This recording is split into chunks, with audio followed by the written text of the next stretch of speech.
항상 시대를 앞서가는 선견을 선보이는 물리학자 겸 미래학자 미치오 카쿠는 이렇게 이야기했습니다.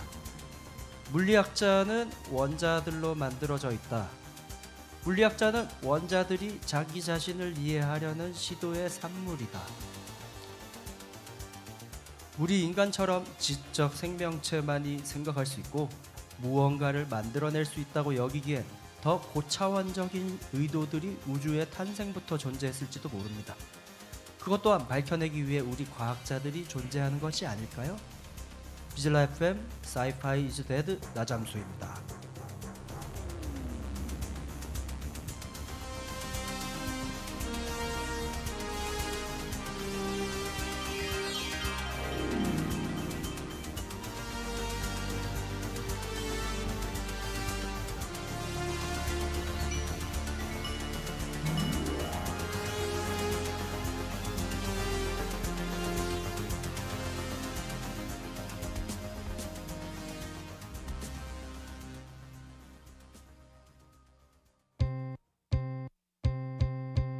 스투시 브랜드드 웍 들어오세요. 리얼단난 프랜차이즈 웍 들어오세요. 패션 피플 파티 피플 웍 들어오세요. 웍 들어오세요. 한남동 패션 메카 웍 들어오세요.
2024년을 맞이하여 새로운 코너를 선보입니다.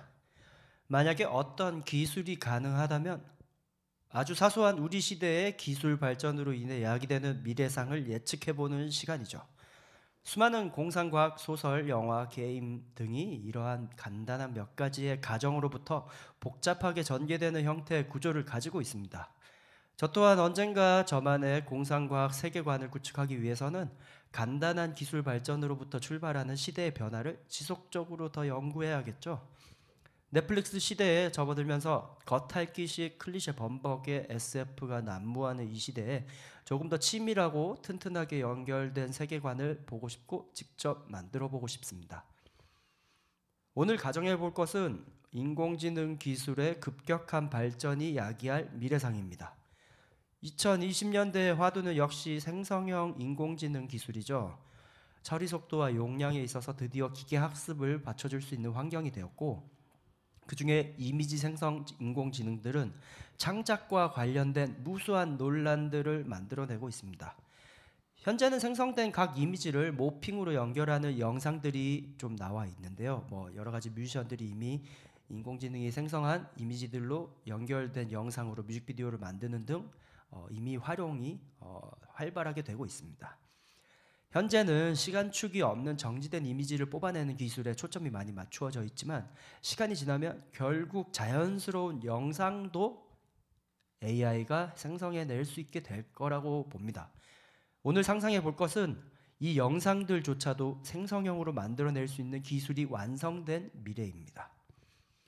이미 유튜브라고 하는 거대한 영상물의 공간이 존재하고 있고, 기계학습을 통해 영상의 시퀀스를 시간 단위별로 차원화해서 행렬로 만들 수 있다면 영상 제작의 개념이 지금과 많이 달라질 것 같습니다.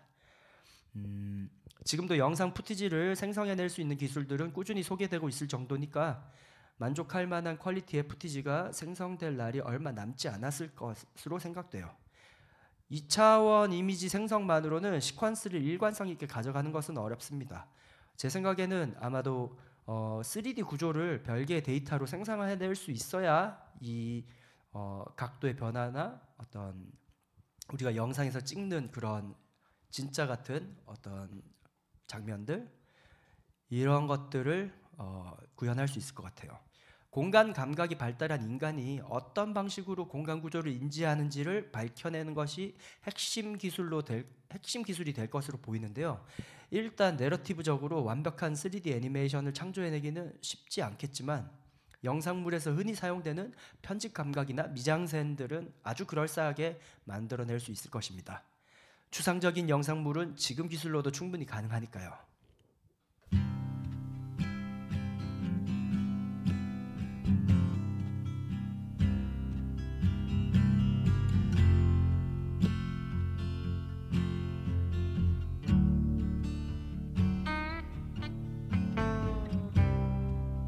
Motion pictures on my TV screen, and a home away from home, and I'm living in between. But I hear some people have got their dreams.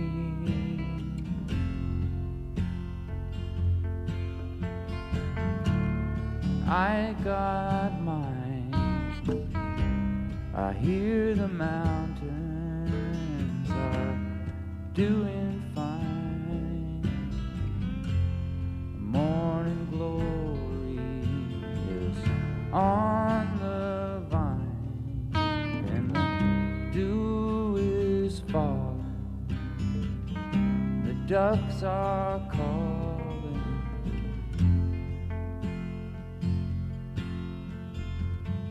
Yes, I've got mine.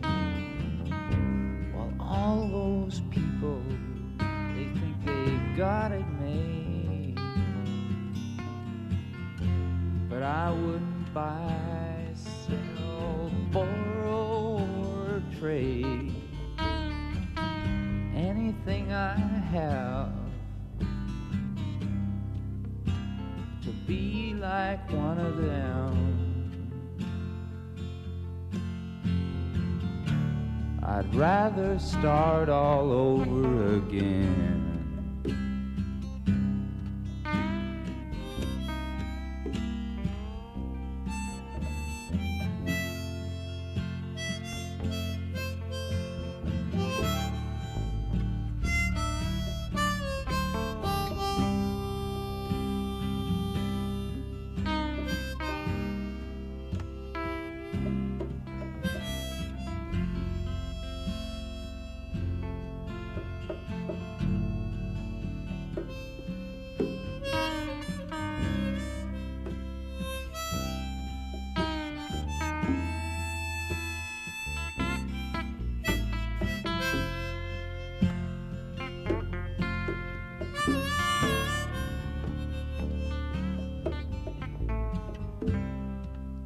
All those headlines, they just bore me now.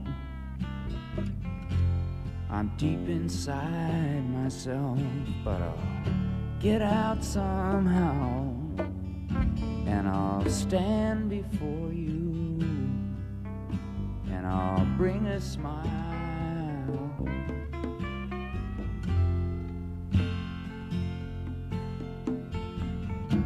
to your eyes.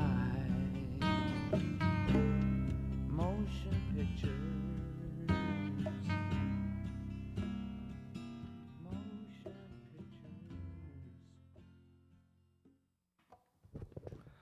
닐 영의 모션 픽처 듣고 오셨습니다. 이렇게 영상물을 생성해낼 수 있게 되면 그때부터는 지금보다도 더 영상 저작권에 대한 보호와 법률이 발달할 것으로 예측돼요. 현재 가장 핫한 챗 GPT를 만든 오픈 AI에 투자한 마이크로소프트와 폐쇄형 인공지능을 개발 중인 구글의 대립도 더 커질 것으로 예상됩니다.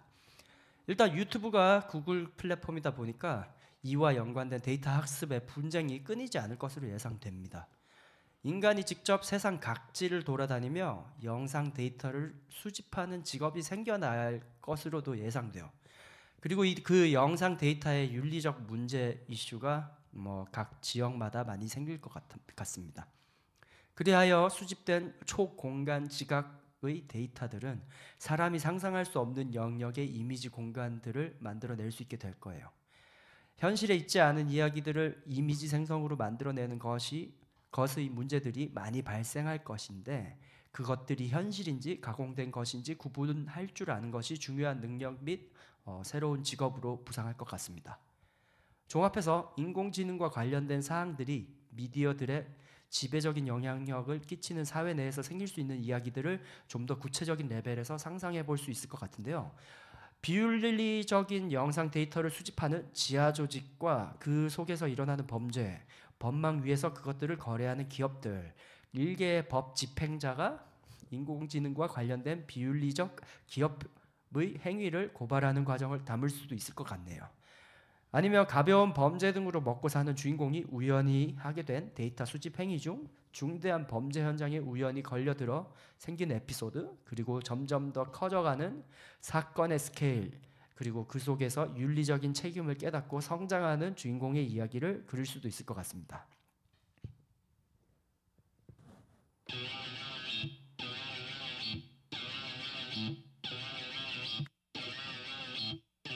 People come up.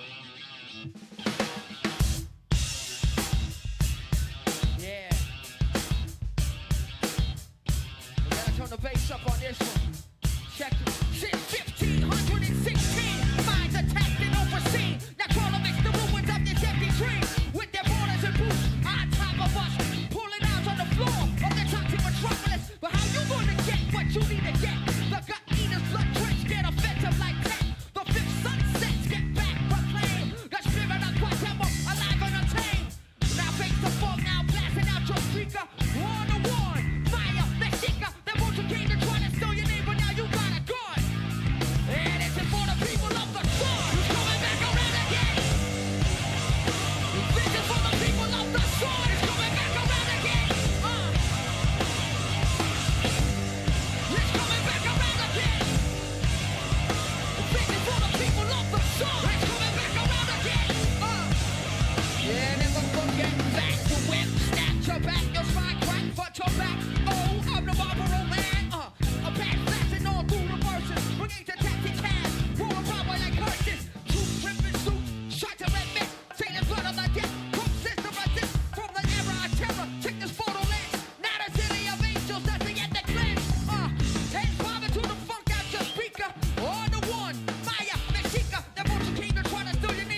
It's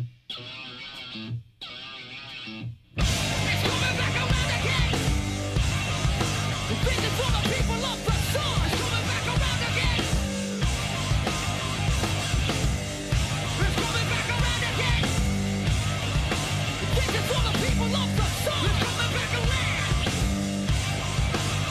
Of the sun. 레이지 어게인스트 더 머신의 People of the Sun 듣고 오셨습니다. 이 노래의 내용이 이제 거대한 제국 미국 때문에 체결된 나프타 협정에 반기를 든 멕시코의 무장 세력의 이야기를 담고 있다고 제가 알고 있거든요. 미디어를 만들어내는 인공지능이 극도로 발달해 더 이상 사람의 힘으로 미디어들을 만들지 않게 된 시대의 이야기를 다뤄보는 것도 저는 재밌을 것 같습니다. 인공지능과 다른 인간만이 만들 수 있는 특별함에 대한 그리움과 같이 클리셰적인 휴머니즘으로 이야기를 풀어낼 수도 있을 것 같고요.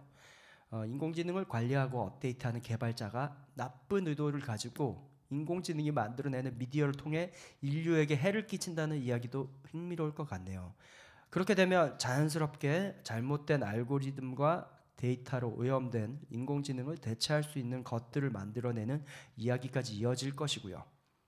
뭐 그렇게 큰 어떤 대형 데이터와 기업들의 인공지능 생성물들의 반기를 든다 이러면 이제 전체주의에 대한 어떤 비판, 예를 들어서 이퀄리브리엄이나 V4 벤데타 같은 영화, 이런 반기를 드는 혁명 영화의 틀을 가져올 수도 있을 것 같네요. 기본 이야기의 틀들은 사실 클리셰를 벗어나는 것이 어렵습니다. 왜냐하면 그 클리셰대로 갔을 때 대중적인 감동이 있는 경우가 많이 있거든요. 그렇지만 이야기의 소재를 아직 다뤄지지 않은 미래의 구체적이고도 그럴싸한 예측으로 풀어나간다면 충분히 흥미롭고 다양한 이야기들을 만들 수 있을 것 같아요. 제가 이런 식으로 아주 좋아하는 영화 중에 하나가 갑자기 제목이 생각이 안 나는데 영국 영화인데 생각이 안 납니다. 큰일 났습니다. 제가 다음 시간에 그거 말씀드리도록 할게요. 그런 식으로 어떤 아주 단순한 사건들 때문에 생겨난 그 파급이 미친 미래상, 그런 것들이야말로 제가 정말 보고 싶은 SF의 이야기 틀일 것 같습니다.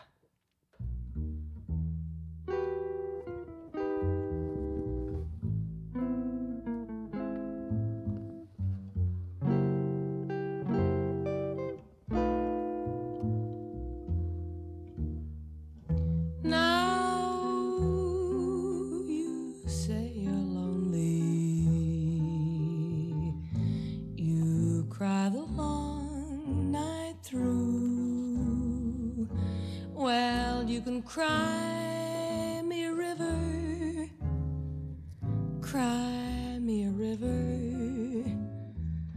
I cried a river over you. Now you say you're sorry for being so untrue. Well, you can cry me a river, cry me a river.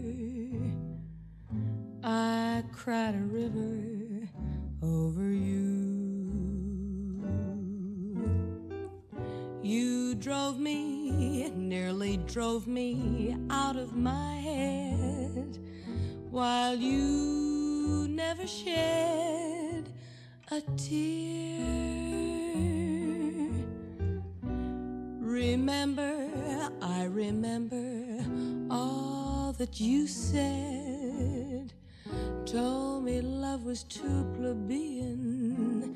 Told me you were through with me. And now you say you love me. Well, just to prove you do, come on and cry me a river, cry me a river. I cried a river over you.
Unit 3021 is warming, makes a humming sound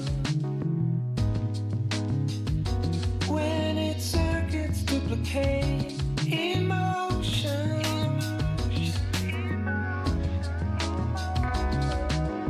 And the sense of coldness detaches as it tries to comfort your sadness. One more robot learns to be something more than a machine.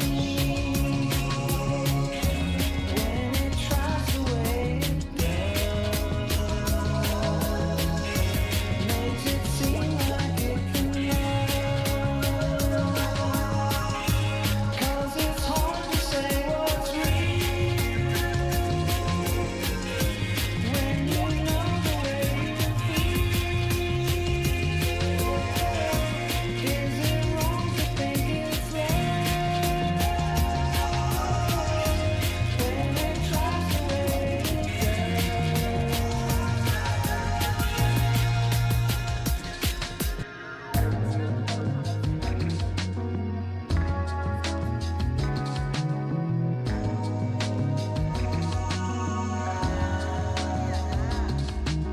Feeling a synthetic kind of love, dreaming a sympathetic wish. As the lights blink faster and brighter, one more robot learns to be something more than a machine. When it tries to weigh it down, makes it seem like it can love. 'Cause it's hard to say what's real when you know the way you feel. Is it wrong to think it's love when it tries to weigh it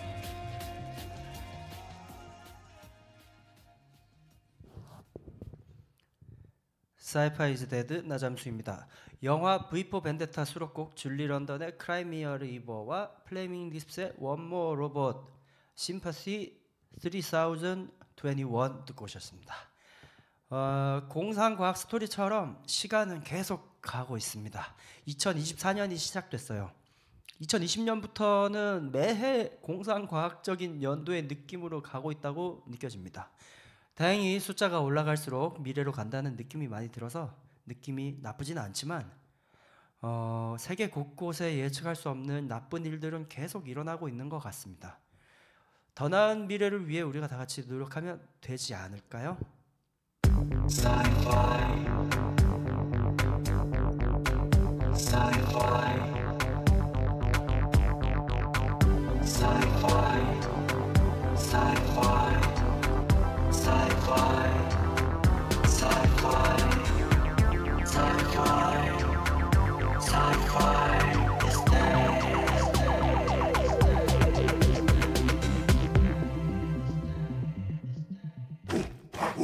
그들이 온다. 기다려 왔다. 송수 핫플레이스 러스 스테이션. 대피 힙스터 주정뱅이 환영. 주차는 안 돼요. 사이파이 이즈 데드 나잠수입니다. 음악과 테크놀로지 시간입니다.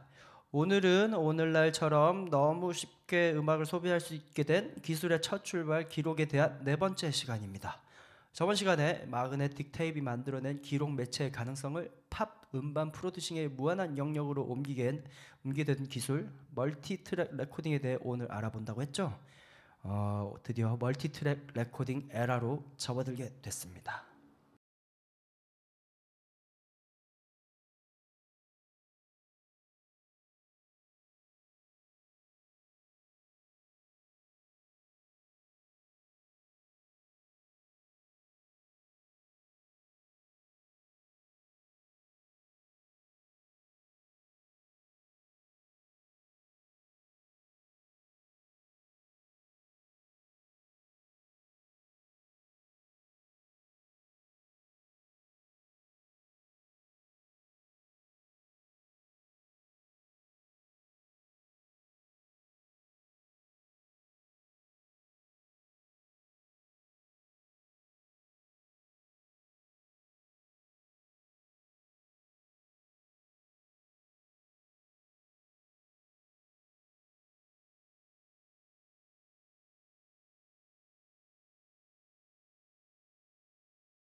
멀티트랙 레코딩 시대의 대표 뮤지션 비틀즈의 I Wanna Hold Your Hand 듣고 오셨습니다. 마그네틱 테이프의 등장은 음악 제작에 있어서 여러 가지 파격적 진전을 가능케 했습니다. 몇 번이고 같은 연주를 더 씌울 수 있는 오버더빙과 손쉬운 편집의 가능성을 보여줬죠. 즉 테이프 레코딩이라고 하는 것은 음악을 매체에 담는 과정을 실시간이 아니라 미리 만들 수 있게 하였고, 이는 라이브 연주를 옮겨놓은 것에 불과했던 음반에 프로듀싱이라고 하는 섬세한 제작 과정이 가능하게 만든 기술이었죠.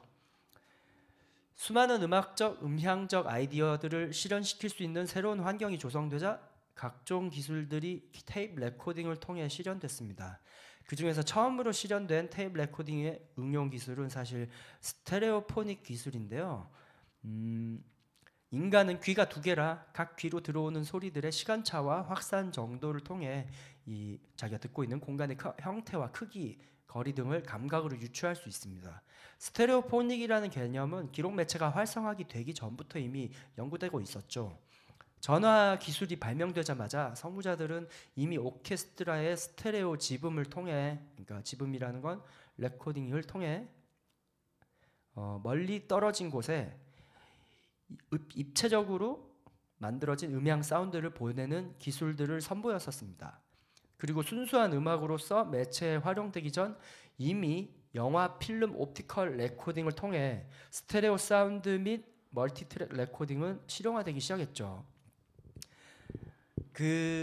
이 음악이 아니라 원래 레코딩 기술들은 또 영화 사운드 때문에도 다른 길로 굉장히 많이 발전하게 됐는데, 그 대표적인 예시가 디즈니에서 나왔던 판타지아라고 하는 명작 만화가 있죠. 사실 거의 1시간짜리 뮤직비디오라고 봐도 되는 1940년도에 이 판타지아라고 하는 작품은 영화 필름 사운드로서 얼만큼 사운드를 잘 재현하고 담을 수 있는지에 대한 굉장한 좋은 예시가 됐던 것 같습니다. 그런 의미에서 판타지아의 토카타 앤 푸그 인 D 마이너 들어보도록 하겠습니다.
영화의 사운드 트랙이라는 말이 있잖아요. 이게 사실 사운드 트랙이라는 말이 왜 생겼냐면은 영화의 최초에 필름 옆에다가 소리를 담는 기를 따로 만들었었거든요. 그걸 사운드 트랙이라고 말했었고, 필름이라고 하는 것은 광학적인 인쇄물이기 때문에, 인쇄라기보다 그러니까 광학적 그런 결과물이기 때문에 사운드 트랙조차도 어떤 소리를 직접 그림으로 표현을 해야 했습니다. 그렇게 원래는 직접 그려넣는 것으로 소리를, 효과음 같은 것들을 만들곤 했었는데, 점점 발달을 하면서 파형 자체를 필름에 인화를 할 수 있는 기술들이 개발되기 시작했고, 그걸 옵티컬 레코딩이라고 했어요. 그러니까 이런 디즈니의 판타지아 같은 그런 사운드 트랙도 옵티컬 레코딩으로 만들어진 필름의 사운드 트랙이었던 거죠. 그리고 멀티 트랙이 가능했던 이유는 필름 한 켠에 그 길들을 여러 개로 만들 수 있게 됐기 때문에, 이제 스테레오 2트랙을 음악에 할당을 하고, 또 한 트랙을 대사에 할당하고, 또 한 트랙을 효과음에 할당하는 그런 식의 4트랙짜리 필름 방식이 1940년대에 보급되기 시작했던 겁니다. 그런 점에서 이 판타지아는 하나의 획을 그은 작품이라고 할 수 있는 거죠. 대신 이 옵티컬 레코딩이 디스크나 어떤 음반에 비해서 음질이 조금 떨어지고 재생하는 그 비용이 굉장히 많이 들었습니다. 그래서 음악만을 위한 디스크 레코딩에서는 스테레오포닉의 사운드를 기록하는 것이 쉽지 않았죠. 왜냐하면 디스크는 그루브, 그러니까 홈의 길이 조금이라도 다른 직경을 가졌을 때 생기는 시간 차이, 왜냐하면 이거 원반이니까요, 휘어져 있기 때문에 약간의 트랙의 차이만으로도 길이 차이가 발생을 합니다. 그리고 고래 폭에 있어서 왜곡이 생겨나는 문제와 디스크가 가진 면적에 있어서 스테레오를 길로 두 개를 팔기가 어려웠죠.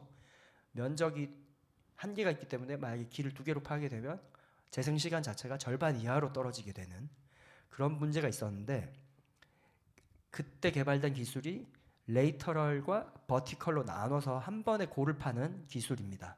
그러니까 이 고를 파는 게 위아래로 파는 거랑 양옆으로 파는 걸 컨버팅을 하면 스테레오로 바뀔 수 있다, 이런 기술들을 당시에 개발을 해냈죠.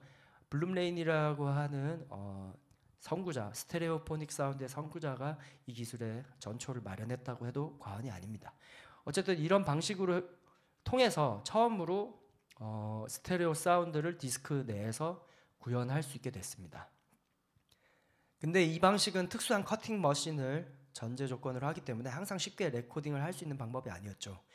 당연히 사람들은 마그네틱 레코딩 기술이 실용화되면서 드디어 손쉽게 두 개의 길을 따로 녹음을 할 수 있는 방법을 찾게 된 것입니다. 그래서 마그네틱 테이프 레코딩의 첫 번째 멀티트랙 레코딩으로서의 진화는 스테레오포닉이라고 할 수 있게 됐습니다. 멀티트랙의 레코딩의 응용과 새로운 기술들은 유명한 기타리스트 레스 폴에 의해 대다수 발전됐죠. 그는 50년대 초에 이미 초창기 자기 테이프 레코딩에서 영감을 얻어서 여러 가지 응용 기술들을 내놓았고, 멀티트랙 레코딩 머신이 개발되자마자 암펙스사에 주문해서 커스터마이즈된 8트랙짜리 레코더를 사용할 수 있게 됐습니다. 옥토퍼스라고 불리는 기계였는데요.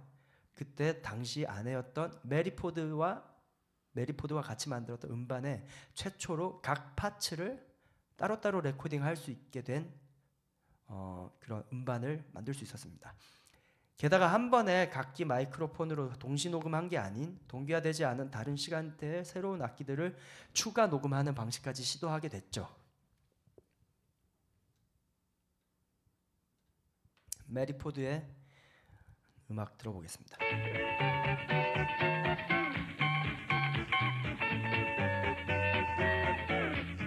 Somewhere there's music, I'll paint the tune. Somewhere there's heaven, how high the moon. There is no moon above, love is far away too. Till it comes true that you love me, it's I love you. Somewhere there's music, I wonder how far. Somewhere there's heaven, it's where you are. The darkest night would shine if you would come to me soon. And until you will, still my heart, how high the moon.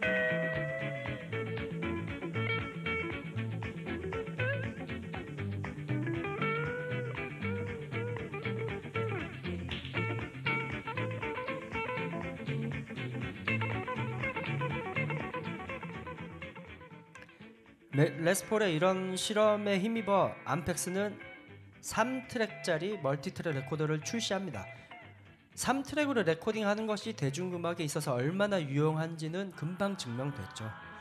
반주에 2트랙을 할애하고 나머지 한 트랙에 리드 보컬을 할당하는 방식은 레코딩 산업에 큰 발전을 가져오게 됩니다. 그 전까지 보컬 또한 다른 악기들과 마찬가지로 실시간 가창 능력이 매우 중요시되어 가수의 능력이나 컨디션에 따라 전체 음악의 질이 항상 달랐는데요. 3트랙 레코더의 보급은 이러한 방식의 비효율과 예측할 수 없는 변수를 효과적으로 없앨 수 있었죠. 그 결과 음반 산업 전체의 양과 질이 대폭 개선되게 됩니다. 여기서 전설적인 대중음악 음반의 여명을 열었던 초창기 명뮤지션과 명곡을 탄생시킨 제작 기법들이 탄생하게 되죠. 그 중심에는 필 스펙터라는 인물이 있었고요. 그와 함께했던 골드스타 스튜디오의 더 레킹 크루에 의해 멀티트랙 레코더를 이용한 월 오브 사운드, 그러니까 소리의 벽 기법이 음반 제작에 있어서 크나큰 변혁을 만들게 되죠. 간단하게 소리의 벽에 대해 설명하면 악기 하나하나가 특정되지 않게 서로 다른 음색의 악기나 목소리들을 중첩에 중첩을 반복해서 거대한 앙상블을 만들어내는 기법인데요. 60년대에 필 스펙터가 개발한 이 기법은 사실 요즘 음악 프로덕션에서는 당연시 여겨지는 기법이라서 요즘 음악을 하는 사람들은 이게 왜 특별한 거야 라고 할 정도의 너무 기본 레이어링입니다. 필 스펙터의 월 오브 사운드의 영향력은 이후에 비치보이스 팻사운드 앨범에도 크나큰 영향을 끼쳤고, 팻사운드 앨범은 대중음악 역사에서 가장 영향력이 컸던 앨범 중에 하나로 여겨지고 있습니다.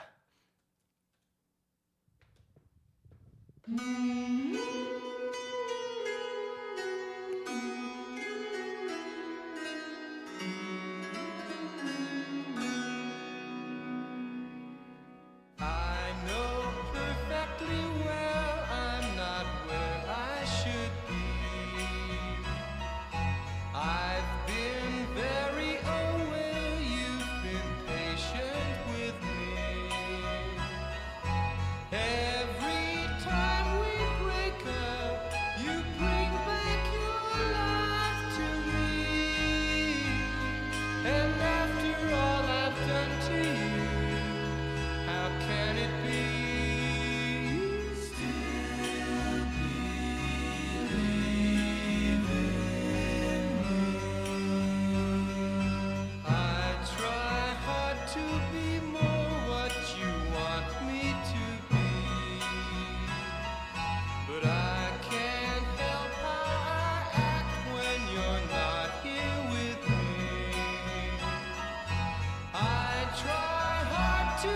strong, but sometimes I feel my sin.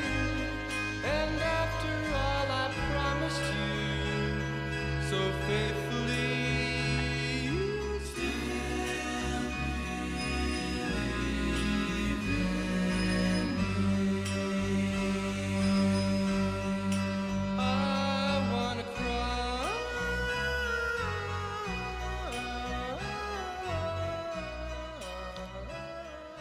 이렇게 암펙스의 3트랙 레코더는 히트를 쳤고 60년대 중반까지도 수많은 팝 음반에 사용될 정도로 보급되게 됩니다. 3트랙 레코더 다음에 새로운 방식은 4트랙이었어요. 뭐 한 트랙 늘어난 거에 불과하지만 3트랙 레코더가 쌓아놓은 기반 위에 4트랙 레코더는 현 시대와 한 카테고리로 묶일 수 있을 만한 팝 음반 제작의 초석이 됐습니다. 4트랙 레코더부터 본격적으로 믹스다운 그리고 바운싱이라는 개념이 생겨나기 시작하죠. 요즘 음악을 만들고 있는 어떤 컴퓨터로 만들게 되는 그런 프로그램 안에서도 믹스다운이라는 용어와 바운스라는 용어는 아주 중요한 요소 중에 하나인데요. 레코딩된 사운드들을 하나씩 더해서 2트랙으로 녹음하는 과정을 반복하는 것입니다. 심혈을 기울인 베이스 사운드가 드디어 마음에 들었다. 그러면 이미 녹음된 드럼 트럭 위에 베이스를 얹혀 다시 한번 2트랙에 레코딩해서 합치는 과정. 그게 이제 믹스다운 과정이죠. 그리고 이런 식으로 녹음된 최초의 유명한 음반이 바로 비틀즈의 서전트 페퍼스 론리 하트 클럽 밴드 앨범입니다.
한 몸에 받았으나 80년대 이후에도 여전히 대부분의 스튜디오의 주축은 24트랙 멀티트랙 레코더와 아날로그 믹싱 콘솔이었죠.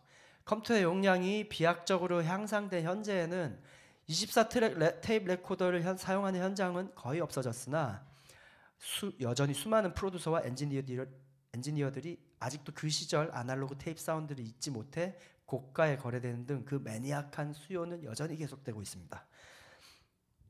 다음 시간에는 이제 이런 아날로그 레코딩을 뒤엎는 디지털 레코딩 기술에 대해 열거해보고 방구석 누구나 뮤지션의 꿈을 쉽게 실현할 수 있게 된 시발점에 대해서 다뤄보도록 할게요. 여러분의 공상과학에 대한 열정에 제가 불을 지필 수 있었다면 너무 영광이었고요. 좀 더 많은 분들이 이런 사이파이한 장르와 어떤 기술에 대해 관심을 가지고 함께 만들어 나갈 수 있으면 좋겠습니다. 오늘도 무척 즐거운 하루였고요. 남은 하루 편안하게 보내세요. 다음 시간에 뵙겠습니다. 마지막 곡으로 제 음악에 또 많은 영향을 준 자넥 잭슨의 What Have You Done For Me Lately 듣고 오늘 방송 마치도록 하겠습니다. What's up, girl? He stood me up again. Again? Well, what's up with this guy? Do you really like him that much? Yes, honey, I love him. He is fine. He does a lot of nice things for me. I know he used to do nice stuff for you, but what has he done for you lately?